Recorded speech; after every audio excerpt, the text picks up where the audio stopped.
en nuestras ideas buscamos conciencia. Cada cual representa un destino distinto. Y ahora veo en tus ojos y entiendo que son constantes los que miran y resisten. Y ahora veo en tus ojos y entiendo que son constantes los que miran y resisten.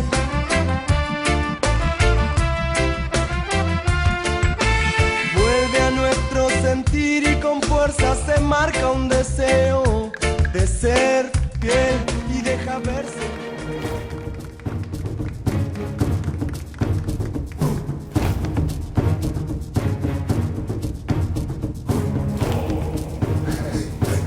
No, la cortina es tremenda. Bien, aquí estamos con el señor Roberto Gargarella. Muchísimas gracias por estar acá. Bien, la cortina, la música le da como una cosa tremenda. Puede ser terrible lo que pase aquí. Gargarella es doctor en Derecho, sociólogo, tenés una lista así tremenda de máster, doctorados y otras cosas. Es profesor de Teoría Constitucional y Filosofía del Derecho en la Universidad de Itela y tenés una cátedra en la UBA. En la UBA, ¿verdad? Por este lado tenemos a Moca, que es politólogo, y nada más. Y otras cosas que no vamos a andar diciendo quién es. Bien, habíamos concertado más o menos algunos temas para charlar. En principio, bueno, si nos preguntábamos si vos ves una continuidad del kirchnerismo con las políticas de los 90, del menemismo y de la alianza, o si ves una ruptura, una novedad. No, me parece claro que hay continuidades y rupturas. Pero no es todo lo mismo, digamos, las rupturas están, pero también están las continuidades, y las continuidades me parece que son muy importantes. ¿En qué? Bueno, pues, las continuidades están en muchos funcionarios, en muchos miembros de la legislatura, en muchos gobernadores, en muchos intendentes, y eso ya da un marco importante, digamos, gobernador de la provincia de Buenos Aires, gobernador de provincia, bueno, ese ya es un punto de partida. Y luego uno podría ir punto por punto, digamos, yo había pensado algunos. En términos de desigualdad y pobreza, el kirchnerismo mejoró mucho la situación respecto al 2001, pero estamos en términos similares, por todos los datos que yo conozco, con la época del menemismo, en términos de desigualdad y en términos de pobreza. En términos de concentración económica, me parece que también hay una continuidad. En términos de represión a la protesta, más allá del discurso, lo cierto es que en la época del menemismo hubo 2 muertos, en la época del kirchnerismo hubo 16. En términos de estatismo o no estatismo, ahora, digamos, hay un discurso y una práctica de estatismo, digamos, también con luces y sombras, porque ver a Roberto Dromi liderando la privatización en la época del menemismo y aquí estando detrás de las estatizaciones en esta época, digamos, hace ruido. En términos de tratamiento de minorías, el menemismo tuvo un discurso espantoso y la práctica fue extraña, digamos, porque sensible a algunas presiones, por ejemplo, presiones internacionales, dictó la ley de cupo y dictó la ley, digamos, reconoció la personalidad jurídica de la CHA cuando había hecho algún dictamen espantoso, digamos, desde el Estado hacia la homosexualidad. El kirchnerismo hizo avances también importantes, como la ley de matrimonio igualitario, que yo fui a defenderla al Congreso, estuve en el Senado, estuve en la Cámara de Diputados, la ley de identidad de género, o sea que también hay algunos avances que son importantes. En términos de participación política, ambos gobiernos han apostado por una baja participación política, más allá del discurso, digamos. Aquí con mayorías propias, digamos, no se ha hecho nada de todo lo que la Constitución exige para poner en marcha, digamos, mecanismos de participación. Entonces, eso, hay continuidades y rupturas muy importantes. Ahora, Roberto, en algún momento, hace pocos años, en el 2009, escribiste que el kirchnerismo era conservadurismo. Sí. ¿Seguís pensando lo mismo? Porque más allá de las rupturas o no, si ya lo pones en conservadurismo, estamos hablando de... Bueno, a ver... Fijémonos en los sistemas de alianzas. Yo creo que si hubiese algo relevante, digamos, de progresismo en el kirchnerismo, yo pienso que obviamente la misma hostilidad que en algún momento se le muestra a Daniel Scioli, yo creo que a veces por razones entendibles, no se la hace con Infran o con Alperovich o con un montón de gobernadores, digamos, que han tenido una política muy nefasta en términos de derechos, digamos, de represión a los QOM, de represión a las comunidades aborígenes, de represión, digamos, a los que protestan en Río Negro, en Santa Cruz. Entonces, bueno, yo creo que si eso no se nota en el sistema de alianzas, tanto a nivel político, las gobernaciones de provincia, como a nivel, digamos, empresarial. O sea, ahí también uno ve cuál es la estructura. Entonces, otra vez, más allá del discurso, veamos las alianzas sindicales. Bueno, a ver, seguramente tenemos opiniones distintas, pero yo creo que en el sindicalismo anidan grupos, digamos, muy nefastos y hay enormes continuidades en quiénes son los aliados ahora y quiénes eran antes. Entonces, eso es un problema. A lo mejor decir es conservadorismo es una provocación, yo lo puedo entender, pero digamos que hay continuidades muy fuertes, eso también es innegable, digamos, me parece que es difícil negarlo. Pero es difícil también con quién te vas a aliar. Pero a ver, digamos... Si ya están los gobernadores, pero ya está. En el momento en que se mueren 2 indígenas, digamos, de la comunidad Cuom en Formosa, yo puedo elegir ir a hacer un discurso con el gobernador y aplaudirlo, o puedo, digamos, restringirle fondos, o puedo mandarle señales. Eso es. O sea, obviamente que hay opciones para aliarse con otra gente, en todos lados. Pero a ver, digamos, ese era el discurso de Kirchner, por el cual todos miramos con simpatía en el minuto 1 del kirchnerismo. ¡Ah, qué bien! Era lo que el propio Kirchner denunciaba, y eso uno lo aplaudía. Digamos, yo estaba a la expectativa, digamos, de qué pasaba, no me entusiasmé, pero decía, me parece excelente si se va por esa línea. Reforma política, transversalidad, y todo eso se cayó en el minuto 2. Entonces, ese era el discurso que el propio Kirchner tenía. Era posible hacer otro tipo de alianzas. ¿Moca? Sí, yo comparto con Roberto el punto de que, como todo proceso político, tiene continuidades y elementos de ruptura. Las continuidades las expresó bien Roberto, por lo menos en parte comparto, porque además es parte del origen, el dato genético. El kirchnerismo no viene de una revolución popular, el kirchnerismo viene de una elección donde sacó el 22%, está en un país donde los partidos políticos de siempre conservaron buena parte de sus recursos, sobre todo a nivel provincial, con culturas y subculturas en las unidades subnacionales muy asentadas, es decir, esas continuidades que son continuidades en constante conflicto. Ahora, yo pondría el acento no tanto en una enumeración de las rupturas, porque podría caerse fácilmente en eslogans, sino en la naturaleza de la ruptura, y en la naturaleza histórica y en la naturaleza epocal de las rupturas.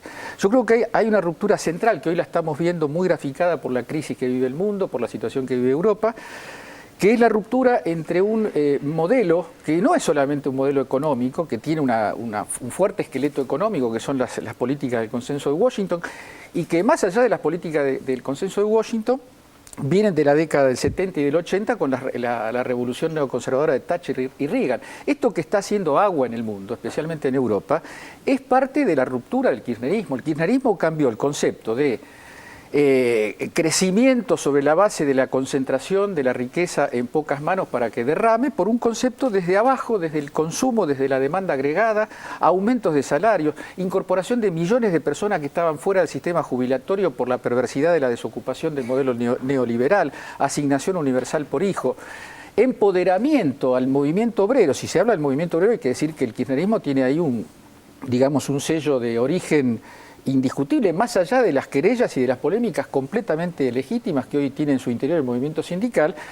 El que restableció los convenios colectivos de trabajo, el que reactivó el conflicto sindical con las patronales para conseguir mejoras en los salarios y en las condiciones de trabajo, esto reconocido no por el kirchnerismo, reconocido por la OIT, tomado como ejemplo por la OIT.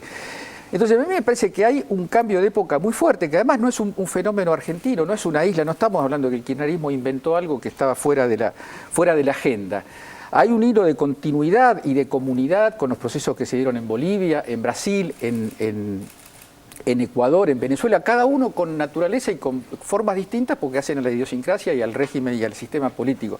Pero a mí me parece que Argentina hoy, con el kirchnerismo y desde el 2003, pero particularmente en los últimos 3 o 4 años, yo diría particularmente a partir de la etapa más conflictiva del kirchnerismo que se abrió con el conflicto agrario de 2008, hay una disposición reformista profunda como no la hubo nunca, como se insinuó en la primera etapa de Alfonsín, pero como no la hubo nunca.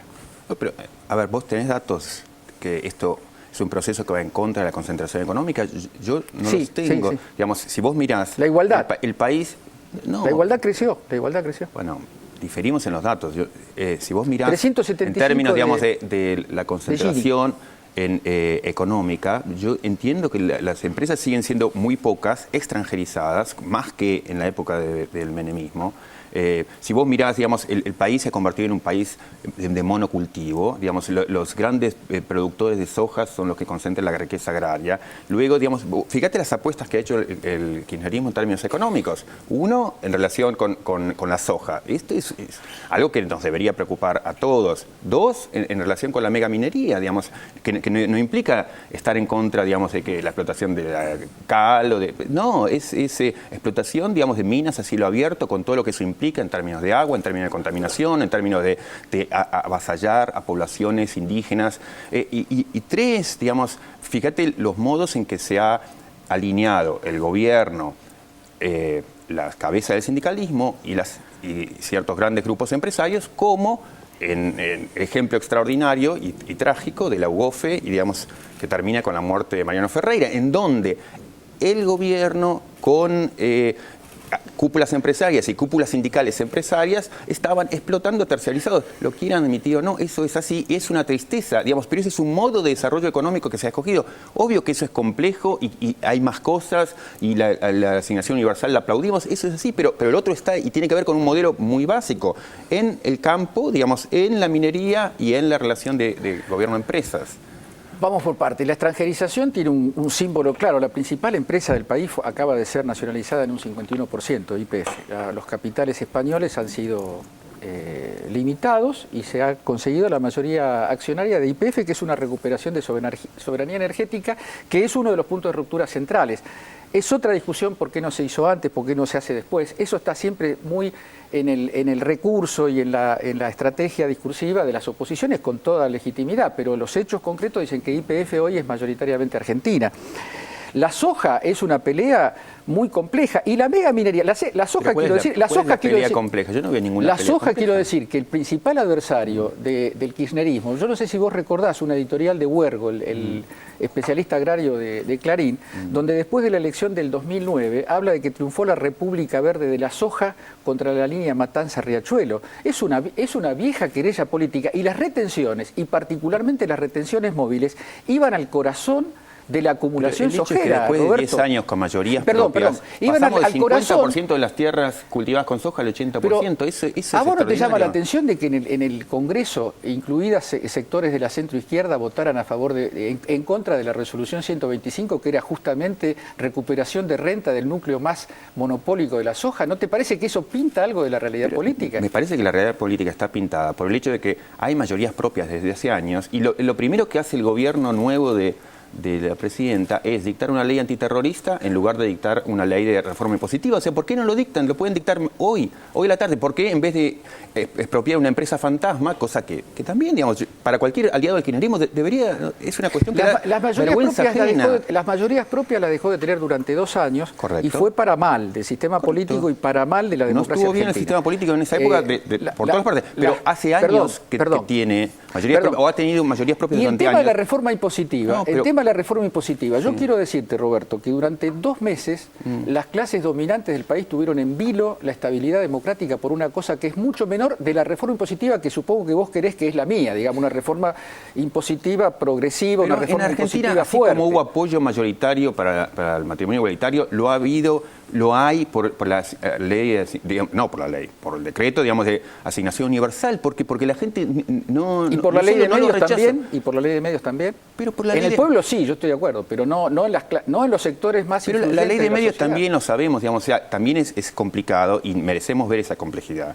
En la ley de medios, si a mí me dicen que una democratización de la palabra, por la cual yo he abogado siempre y he escrito desde hace 30 años sobre la materia, si la democratización de la palabra va a venir de la mano de Manzano y Vila, yo no lo creo, digamos. Entonces, ¿pero de dónde sacás eso? Hace eso el proceso menos creíble.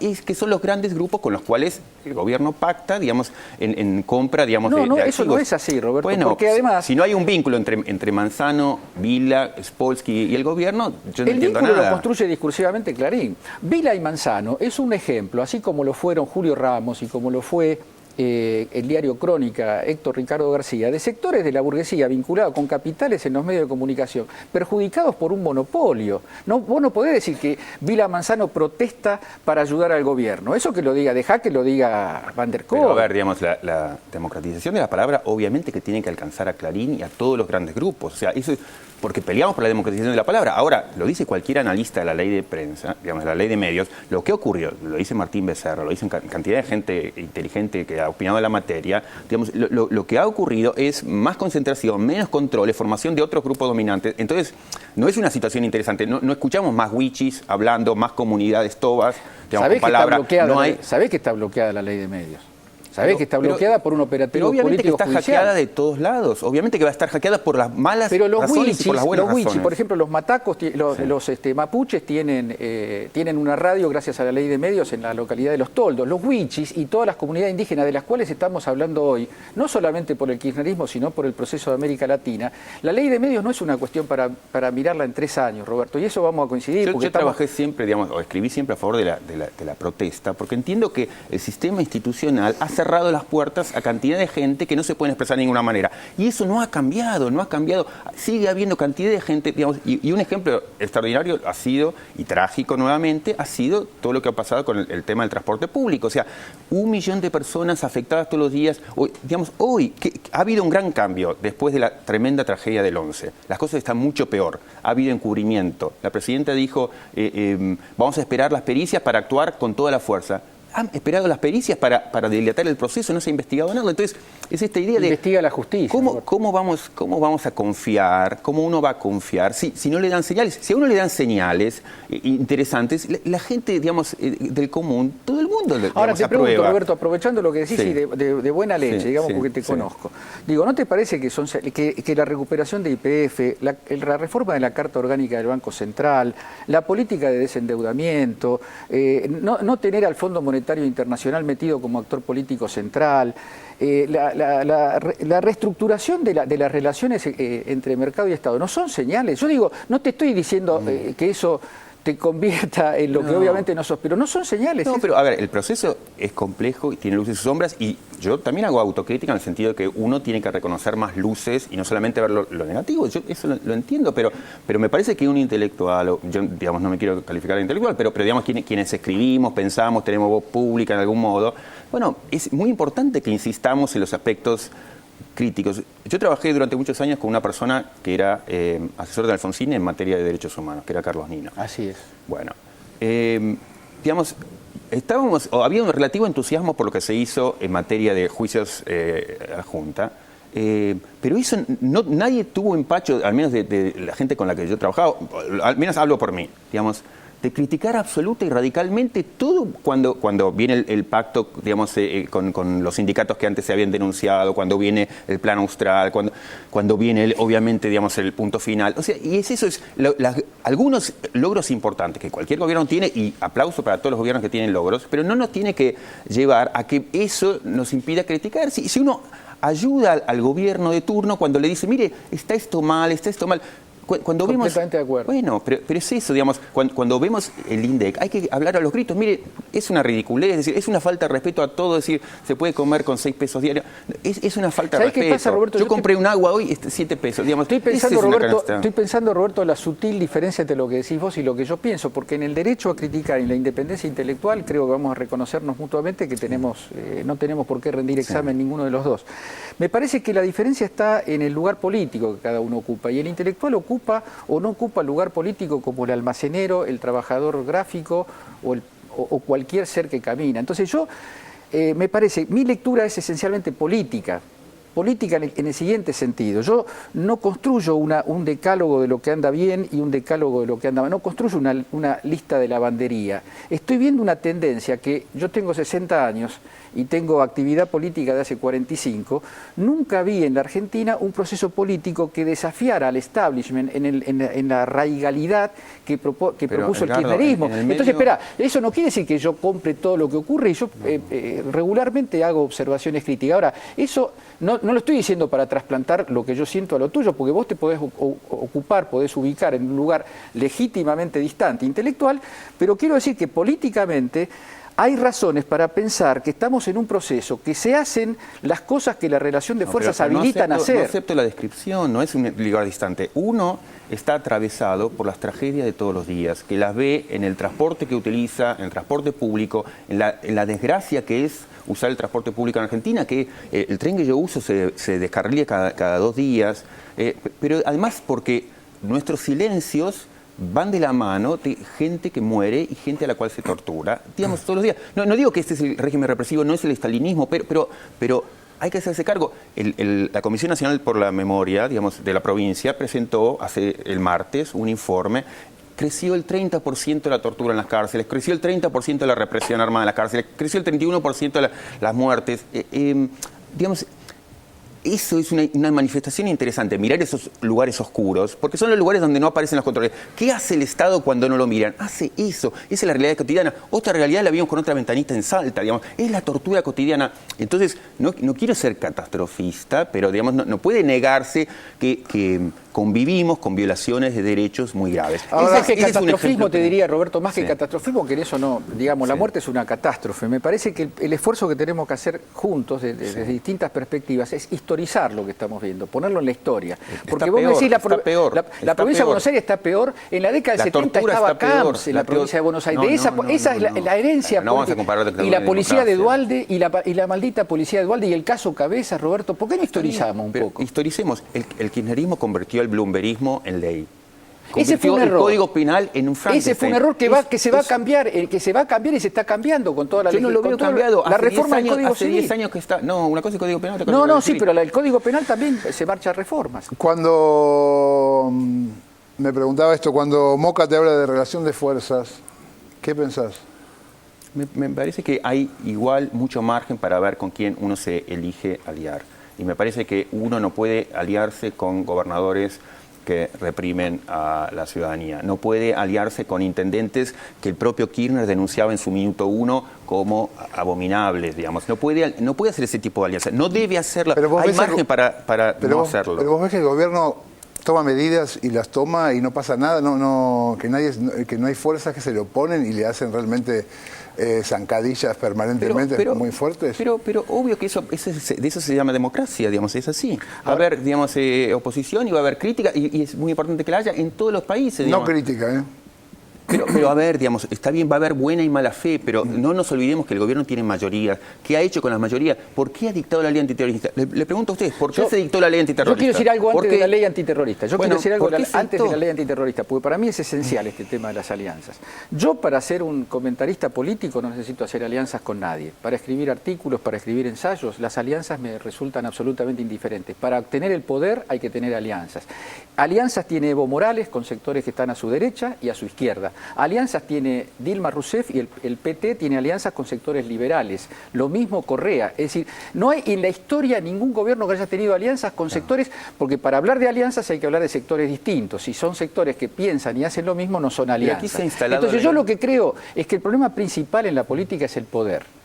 El poder. Porque si no, los derechos y las catástrofes y todas esas cuestiones circulan y si el poder no las contiene, circulan. Entonces a mí me parece que el mérito del kirchnerismo ha sido partir del país real. Kirchner ensayó el tema de la transversalidad durante unos meses y realmente no había ninguna base política para gobernar al país en base a una alianza con juez y Si vos hubieras tenido la Polivar. posibilidad de dar un consejo, el gobierno de Infran acaba de matar a 2 miembros de la comunidad COM.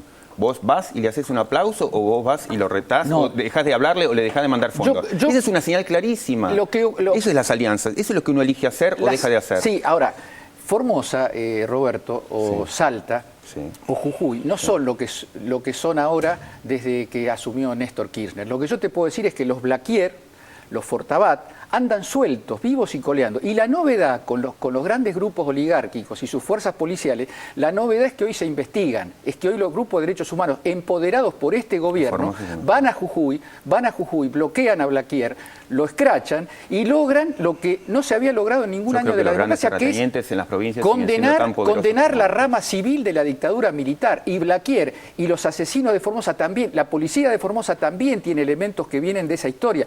Digo, ¿Vos sabés cuál es la situación de los QOM? Digamos, por distintas razones, por los grupos en los que yo participo, hay vínculos, digamos, con esas comunidades. La situación es igual o peor de la que era cuando... Algunos sectores dicen que es igual o peor porque hay una fuerte interna política. Bueno, no hablamos de la ley antiterrorista. Vamos a hacer un corte y seguimos con ¿dónde estoy? Acá. Hacemos un corte y volvemos con el debate con el señor Cargarela. Para dar batalla en las tormentas. Cada uno carga con las sombras y la luz. que se enfrenta